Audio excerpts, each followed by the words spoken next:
Doug Rowdy, Here. Jay Luke, Here. Jeremy Hall, Here. 5 of 5 members are present. You need a motion for approval of the agenda. Second. Okay, the sheriff's not gonna have representation here, so we're gonna strike number 12 today. Favor? Aye. Approval of the minutes from November 15th or November 5, 24. Make motion to approve the minutes. Second. Motion made and second to approve the minutes from 5th, 24. Those in favor say aye. Public comments. I do have a public comment. I'm Nancy Badoon, representing the town of Bone Lake. I'm supervisor. Okay, you wanna just step up to the podium, please? You repeat your name again, please? Nancy Badoon, supervisor, town of Bone Lake. I'm here because of concerns about highway safety. The intersection of I and 48 has had multiple serious accidents. And I'm requesting that rumble strips be placed on both sides of I. There are no stop signs on I from where it branches. It actually goes straight. It turns right towards Balsam Lake, but all the way to 8. There are no stop signs going that direction. And then if you're coming from Clam Falls, there are also no stop signs on I all the way to 48. So what we've got is a very long stretch of highway that has, when you're coming both directions, hills that go down to 48. So you can't really see the stop signs until you're right upon them. And it's dangerous. I know you put some reflectors up after the last accident, but if you're an inattentive driver, you're not going to notice the stop ahead signs. You're probably going to blow right through. I think the best way to get inattentive drivers' attention is some rumbling before you get to the stop sign. So I've taken it upon myself to start a petition. I've got 139 signatures from people in Polk County that agree that rumble strips should be placed on I on both sides of 48. Now, I'm not sure if you are the people that deal with this or if it's the state. I know I is a county highway, but because it intersects 48, I'm not sure who makes a decision about putting rumble strips on there. I'm willing to take it to Madison if it's not something that can be dealt with at the county level. So I'd either like to be put on the agenda for next meeting or somebody explain to me where my next move should be. I brought the petition with me and it's thick because I've got quite a few pages and it's all people that are concerned about that dangerous intersection. That is all I have to say. And thanks for your attention. Okay, thank you.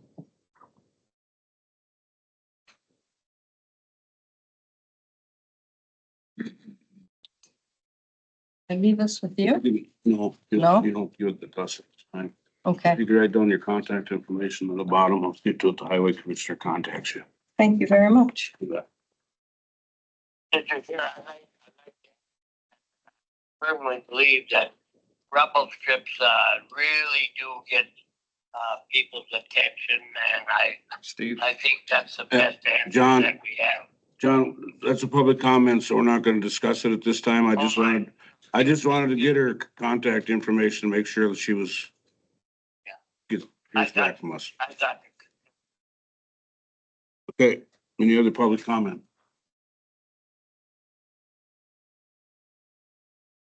Let's see, receipt information from supervisors not seated. I don't see any. Outdoor recreation plan hearing is at 5 PM.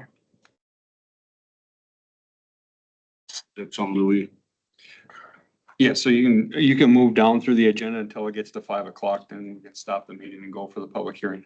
okay. Fair Society update.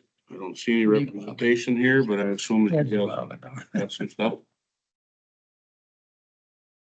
Yeah, part of the update, as part of my report, we have an MOU with the fair for the grandstand project, signed.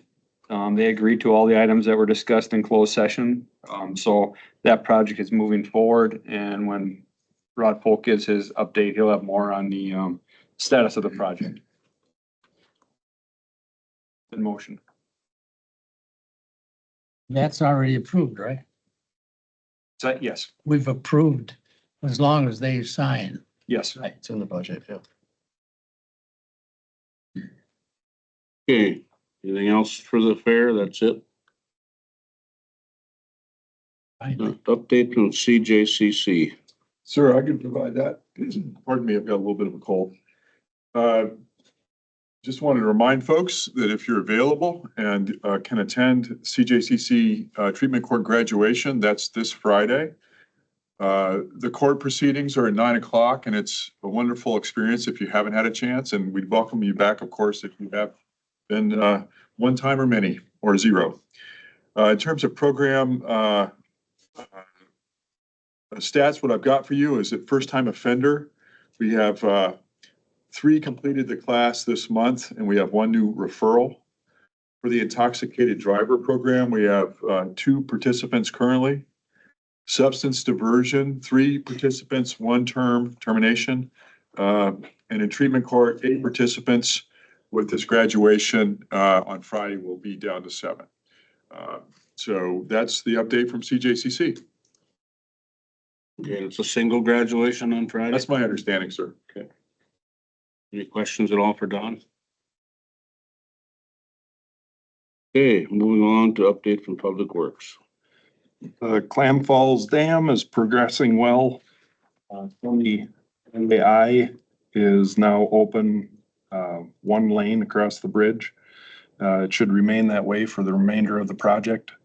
I was talking with Highway Commissioner pertaining to the width of that, and we're gonna see if we can't get some of their equipment moved a little more to make it easier for plows to make it across the bridge and through the lanes there. But the signing is really good, and had no complaints about it so far, and it was open for all of Thanksgiving and all of deer hunting. So recycling is slowly continuing. We're working through some issues with doors and heat and temporary heat into the building for the clients as well as the staff down there. Mo and I have a meeting down there with the engineers tomorrow, no, Thursday, to discuss some of those issues and find out what the remedy is to speed it up and get us temporary heat at least. It's supposed to remain open and operational, which it is. However, it's 40 degrees in the space, so we're gonna see what we can do about that. D.D. Kennedy Bridge replacement, the walking bridge at the park. It's been 5+ years in the making, trying to get that to be replaced, and we just got some correspondence from the DNR where it seems to be moving, so we hope to get that project kicked off in the spring. Atlas Dam is the same.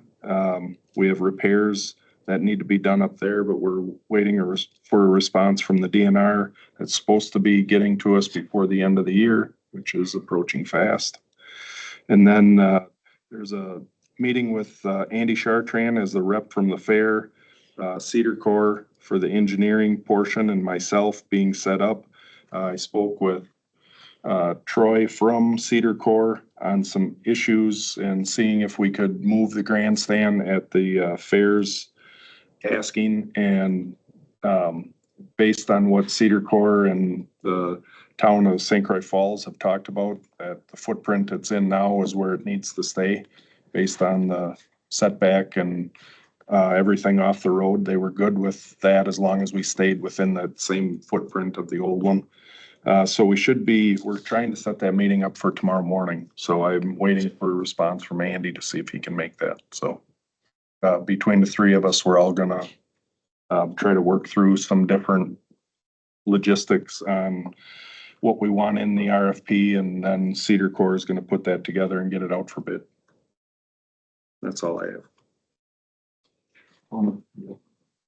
I don't have much to add from parks other than we're getting ready for winter. As far as frozen ground ATV trail on Yandy, we're looking at the earliest opening that up on the 16th after the muzzle loader and doe hunt is over. That falls in line with how Burnett County opens their frozen ground trail on their portion of the Gandy, so trying to stay consistent there. Otherwise, I think everybody's waiting for some snow and the trail's open. We did talk with the rec officer at the ATV portion of our meeting prior to this. Asked if he had received any complaints or any kind of notification if there were any accidents or anything up there. They haven't had any formal notifications. He said that he has heard that there's been a couple rollovers, but nothing that's actually officially been reported. So it's been pretty quiet up there, so.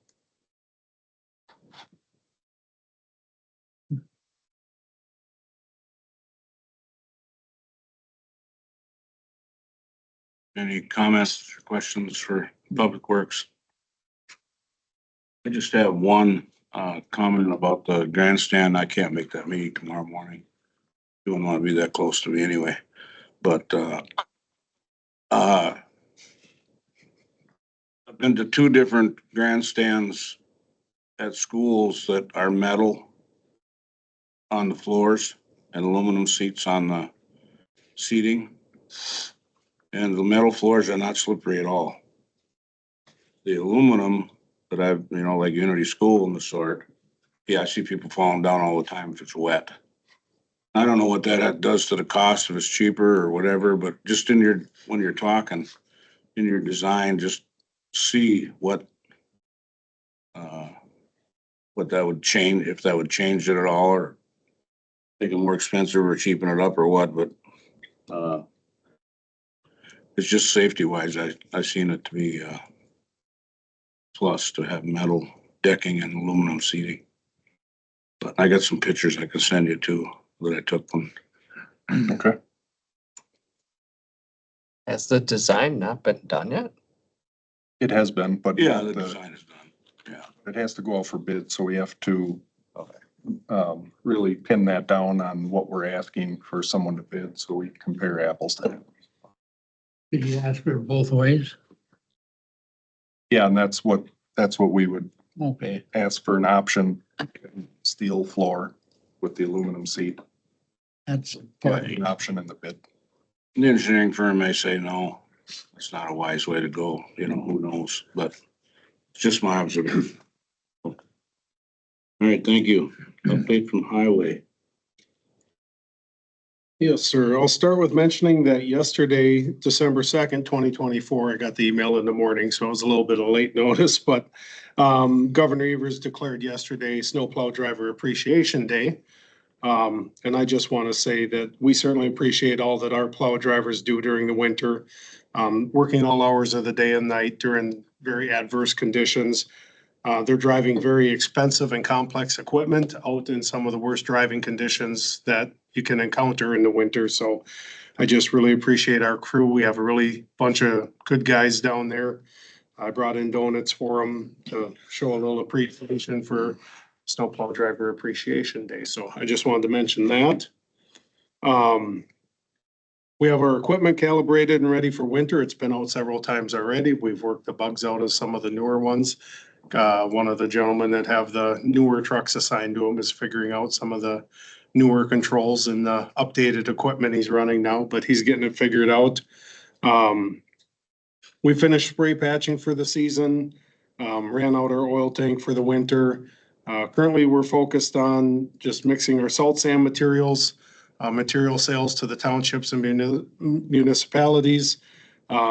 The ground really stiffened up during that little cold snap, so we were able to get back out with the mowers, and we're continuing to push back some brush in areas on the roadways, get them widened out now that the tractors can maneuver without tearing up the ditches and getting stuck. So yeah, we're pothole patching and cutting brush back. That's about it for the highway update. I do want to mention that January 13th, 14th, and 15th will be the WCHA Winter Conference. So that's coming up soon. I was talking to our chairman before the meeting. I will get the registration info out tomorrow. I know that the clerk usually gets you guys registered, the committee members that are interested in going. So I will let her know that we got to get those out to you tomorrow so we can get you guys registered and make sure we get the rooms reserved and stuff for that conference, whoever's interested in attending that. Any questions? Questions or comments? Hey, Josh, thanks. Skipping the sheriff and going right to Mr. Norby. Yes, Mr. Chair, just a couple things. Sales tax update for November. As Rock Band AC/DC said, we're back in black. After 5 months of being in the red, we're positive, 0.8%, so $36,000 up from last year. So took a while, but we made it back up there. Couple other things, health plans and benefits. In 2025, we were looking at going out for RFPs for our health benefits, our plans for our health benefits. We're now looking at pushing that to 2026, and in 2025, we'll be redesigning our plans and trying to streamline those before we go for RFPs. So it's quite the process in that, so that'll give us time to be set for 2026. I mentioned the fair MOU. Coming up on county board, I'll have 2 appointments, 1 reappointment to the Board of Adjustments and 1 reappointment to the Federated Library System Board on that. And then my last update is in the Amory Free Press, there was an article on the Stour Trail. Just to clarify, the cost of that was overstated by $61,841.50. Just so you have that correct number on there. So, and that's all I have for my update.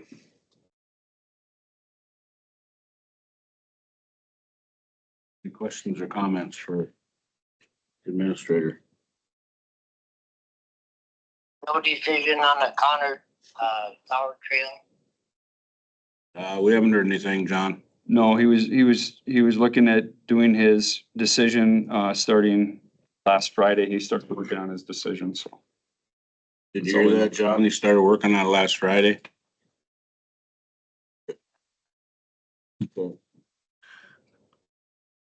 Moving along, update from Supervisor Rowdy regarding Polk County Snowmobile ATV UTV. Council. Yes, I don't have much to add because Rod and Tony filled in. I will say that the rec officer came today and he doesn't come to every meeting. The one time he said he was at a car accident and had to handle that, but when he has time, he comes here, and it really helps to have him. He had a long discussion today back and forth on some of the rules and regulations and different concerns, and it's just nice to have him come here. Amen. Yeah, I hear good things about him out there. Made some pretty good presence out there. They're aware that he's around. So We can expect Sterling quite a bit about the cars or the trucks on the trails where they're not supposed to be. Happen, but he's trying to get better signage so that then all he can do now is suggest they get off of there. So,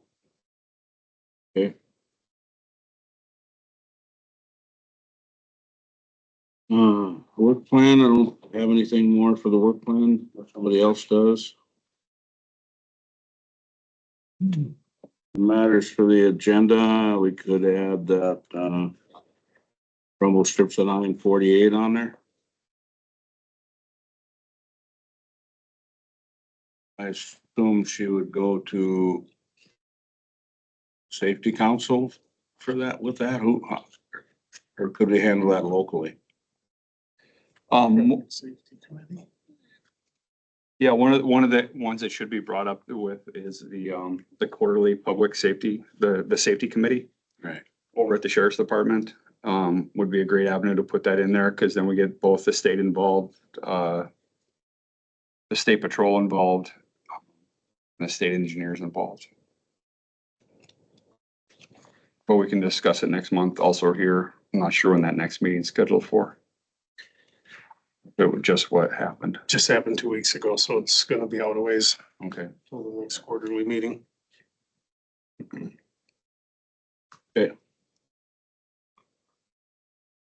Well, then we have 8 minutes to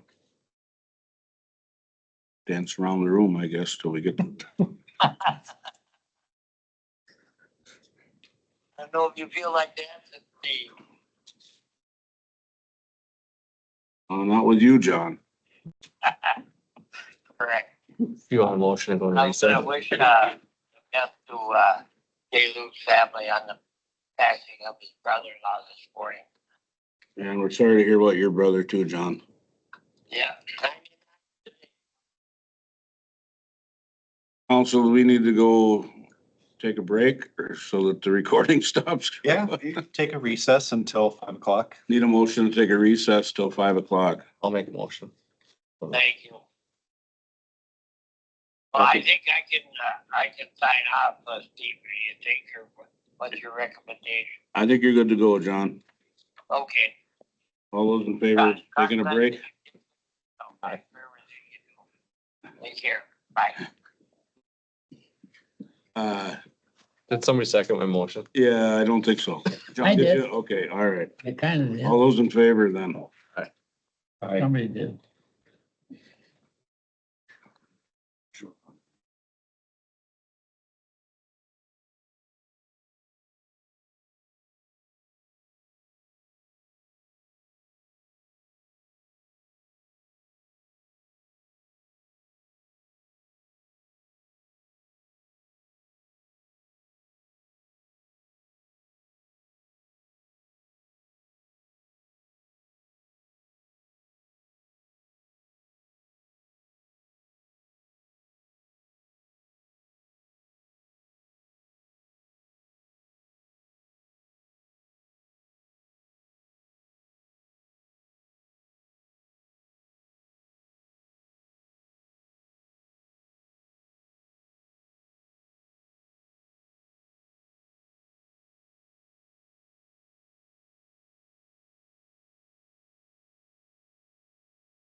We'll go ahead then with, the hearing on the park trails. Do we need a motion, to go back in the public? Or come out of recess? No. I don't think so. We're Now you can call it. The Polk County Outdoor Recreation Plan, who's gonna give us, start the presentation for that? I nominate Tony. Yeah, Give your seniority. pass the buck, huh? So I'll just provide a little bit of background on the outdoor recreation plan. Public hearing here, just so everybody can understand what it's about. So really the purpose of the outdoor recreation plan is it's a guiding document for decision making. Or in the budget process, where to invest funds. So what we really do is take a look at all of our outdoor recreation opportunities in the county and where we could use some improvements. And so with this process, we have previous plans, old plans that we look at, previous planning effort that the county has undergone, like the recreational trail plan. And then we also did a public survey as well. So we took all that information, kind of look at it, visit all of our parks, and then that gives us our outdoor recreation plan. And like I said, we use that as a guiding document. It also makes us eligible to apply for state and federal grants for different projects within our park properties. And I just want to, make mention too that, like I said, it's a guiding document. It doesn't mean everything that we have in here, all our recommendations are necessarily something that we need or have to do. They're just that, they're recommendations, they're ideas, and opportunities for us to pursue should the opportunities present themselves. And so how did we come up with some of this? Some of the recommendations, staff visited all of our different properties, our parks, trails, county forest lands that are being used for outdoor recreational purposes. Took a look at them. Like I said, we really focused on our Polk County managed properties. Obviously, outdoor recreation isn't just held on publicly owned property. Snowmobile trails that are going on private land easements. We've got state properties. Got a bunch of local municipalities that have their own properties and opportunities. But for this plan, we really focus on what the county is managing, and so that we can use this plan for our management purposes. One thing I do want to note as well, talking about the different kinds of properties, is we have park properties and we also have county forest. And so they kind of overlap on occasion.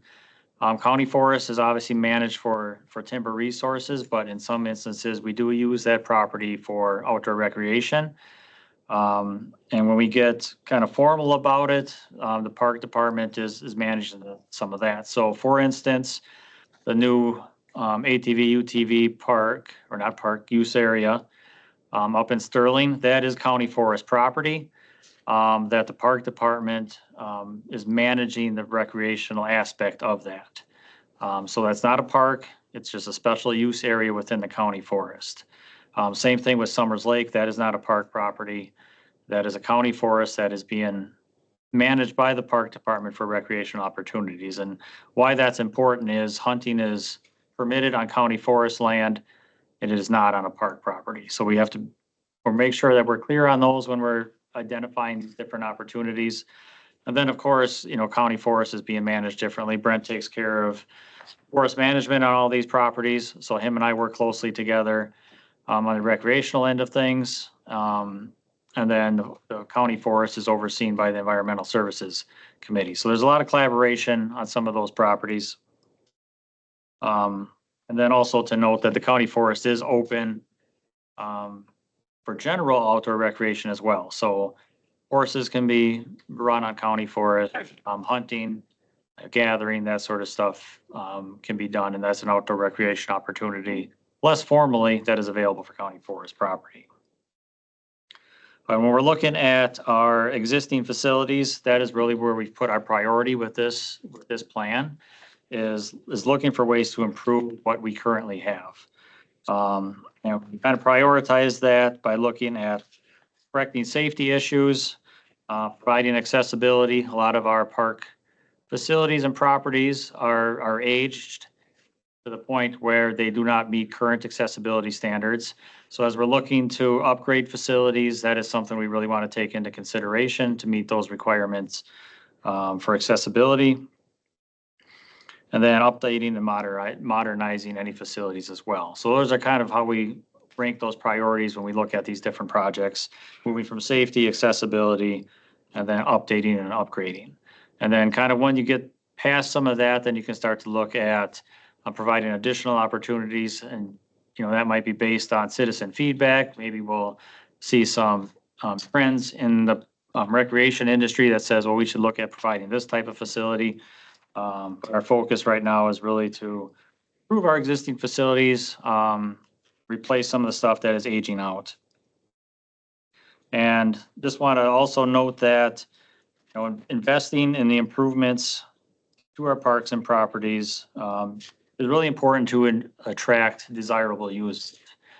When you let your properties get to a disrepair, they become less popular because there's nothing there to draw people in. That's when you start to get some of the undesirable activity. So by improving our facilities, providing more opportunities for people to get in there and use our properties, that gets more desirable users in there, and that keeps the undesirable uses away. So that really helps. And we all know that we have a lot of people coming into and through Polk County recreating for various purposes. So our focus is, how can we get those people to stay in Polk County, keep some of those tourism dollars here, provide a nice campground in the Apple River for them to spend some time, provide some opportunities in the county to visit while they're there. So a little bit of a background on how we came up with this plan, and we'll open it up from here for any feedback, questions, comments, and go from there. Tim, do you have anything to add, Brent? Great job. Do we have anybody here who wants to speak public comment about this? Okay, you want to step up to the podium, please? Tell us your name and where you live.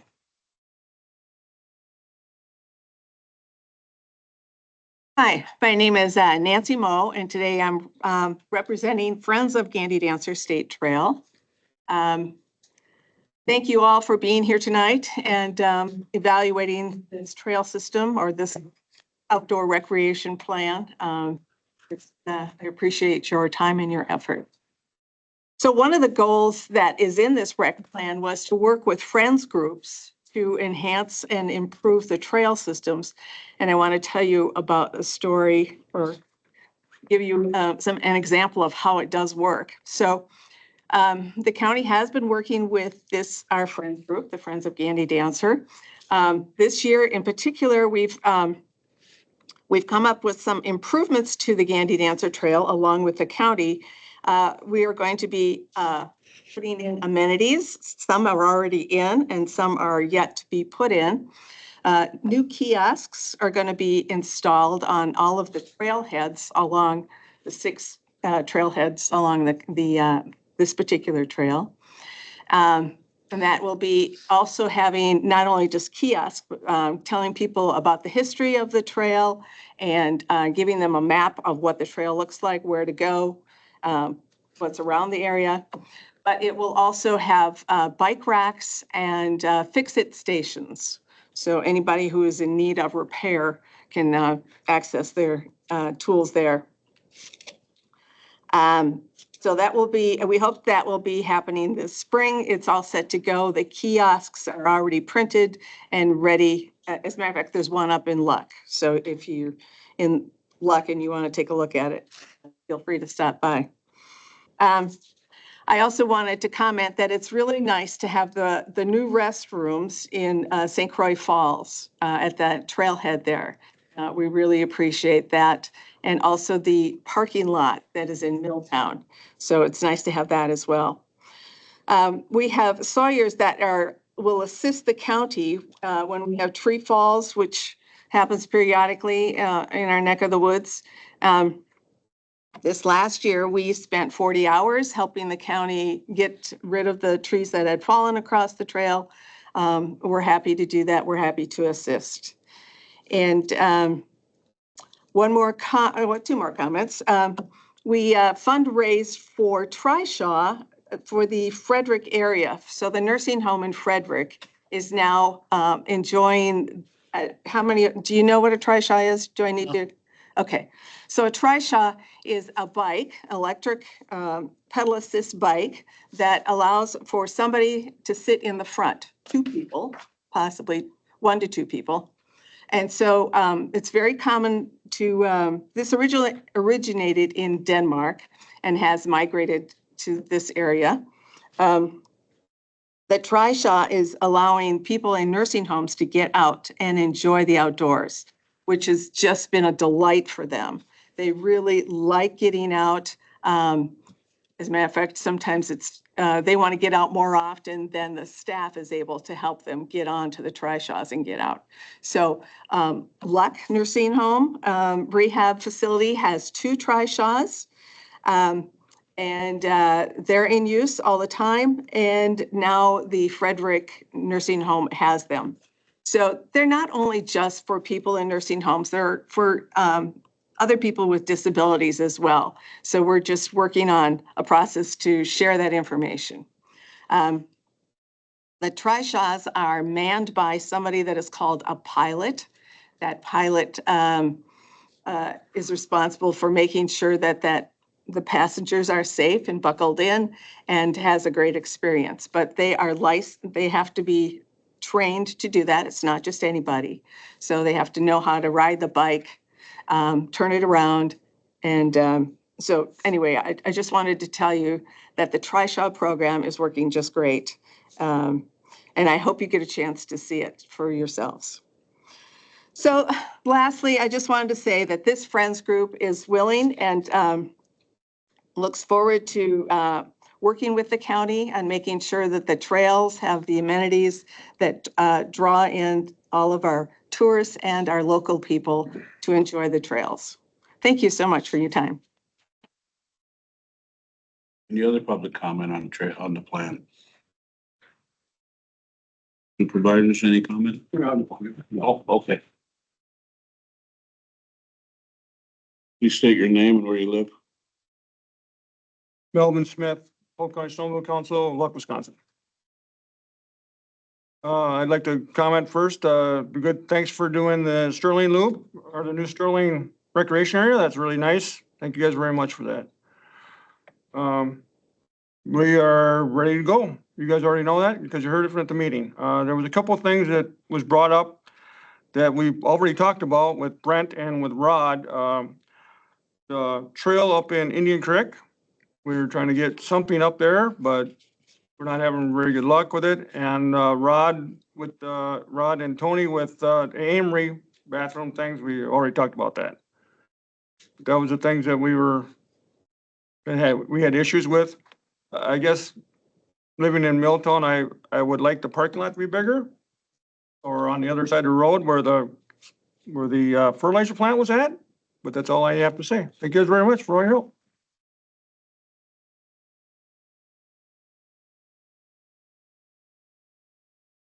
Any other public comment? Supervisors, comments? Anybody else? Hearing none, I guess we'll close the public hearing. Good, Counselor? All those in favor, signify by saying aye. Aye. Opposed, carried. Back to item 17 on the agenda then. What you need to do, then Steve, just move the plan forward to the county board. Oh, okay. All right, sorry about that. So we need a motion to move the plan ahead to the county board. I'll make a motion to move the plan ahead to the county board. Motion made and second to forward the plan to the county board. All those in favor say aye. Aye. Aye. Now, number 17. I'll make a motion to adjourn. Motion made and second to adjourn. All those in favor? Aye. Good.